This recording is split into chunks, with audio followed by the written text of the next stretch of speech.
सित करा नवनीर धामा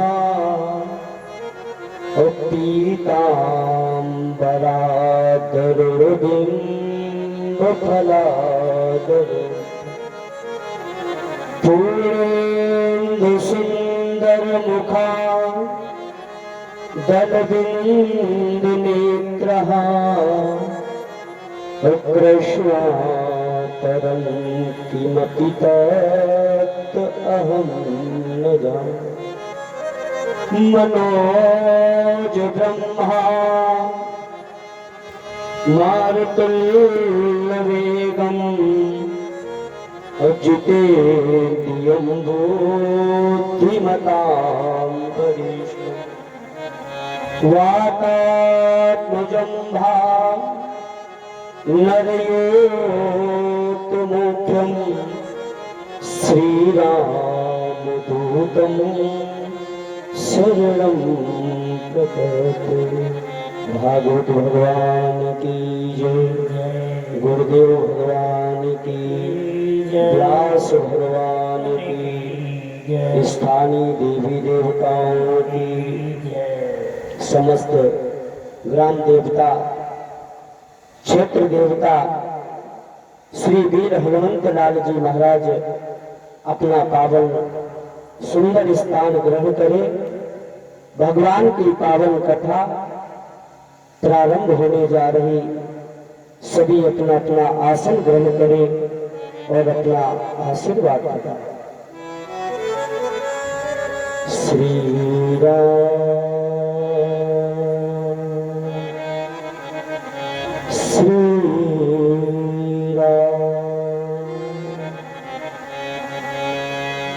राधे मेरी स्वामिनी, मैं राधे जुगदास, जन्म जन्म मोहिती जियो, श्री वृंदावन को धाम। वृंदावन के वृक्ष को मरम न जाने को, डाल डाल पात पात श्री राधे राधे। आत्मानंद अविनाशी,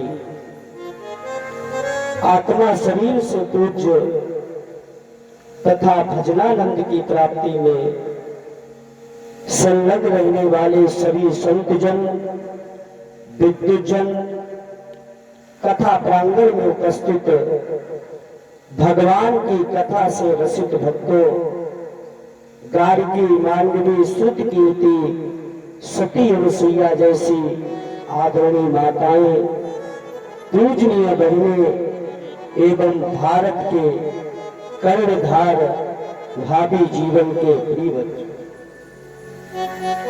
बहुत ही सुंदर पावन समय आप लोग भगवान की कथा से जुड़े। परीक्षित जी, बड़ा ही सुंदर समय है जो भगवान की कथा प्राप्त हो रही है।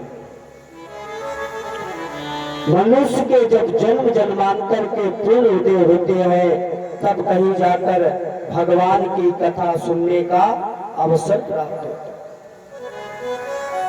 ये अवसर सभी को प्राप्त हो भी नहीं सकता है। व्यास जी महाराज ने बताया, जन्मांतरेत भवेत पुण्यम तदा भागवतम। ऐसे पावन समय में आप लोग भगवान की कथा से जुड़ रहे हैं।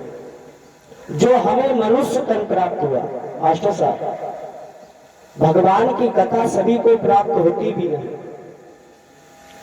जिसके जन्म जन्मांतर के पूर्ण होते तब जाकर ये अवसर प्राप्त हो। और जिसने मनुष्य तन पाकर भगवान की कथा को नहीं श्रवण किया, गंगा गायत्री गीता का सम्मान नहीं किया, उसके लिए बड़ा कड़वा लिख दिया गया। मनुष्य तन प्राप्त हुआ, अगर जिसने भगवान की कथा को नहीं श्रवण किया, गंगा गीता गायत्री संत ब्राह्मणों का सम्मान नहीं किया, उसके लिए लिख दिया गया व्यथा गतम तस् नरस्य जीवन, उसका मनुष्य जीवन बेकार। भाई अगर हमारे अंदर कोई भी क्रिया नहीं तो हमारी और जानवरों में कोई बराबरी समानता हो जाएगी। जानवर भी पेट भरना जानते हैं, जानवर भी बच्चों को जन्म देना जानते हैं। अगर वही क्रिया हमने की तो लिख दिया गया व्यथा गतम तस्य नरस्य जीवनम, जो भी हमें मनुष्य तन प्राप्त हुआ है, संसार का कार्य भी करे, अपने गृहस्थ धर्म का पालन करे, उसके साथ साथ भगवान का भजन भी करना चाहिए। परीक्षित जी, बहुत लोग तर्क कर देते कथा सुनने से फायदा क्या है? भाई वही कथा है, तो आपको बताए कथा सुनने से लाभ क्या है। जैसे इस शरीर को चलाने के लिए भोजन की आवश्यकता पड़ती है, भोजन की जरूरत पड़ती है। अगर भोजन ना मिले तो शरीर कमजोर हो जाता है। उसी प्रकार भोजन से शरीर की पुष्टि होती है और भजन से और भगवान की कथा से आत्मा बलवान होती है, और जब आत्मा बलवान होती है तो बुद्धि अच्छी होती है, और जब बुद्धि अच्छी होगी तो निर्णय भी अच्छी होगी। तो शरीर को चलाने के लिए जैसे भोजन जरूरी है, उसी प्रकार आत्मा को बलवान करने के लिए भजन, भोजन और भजन दोनों एक ही रास है।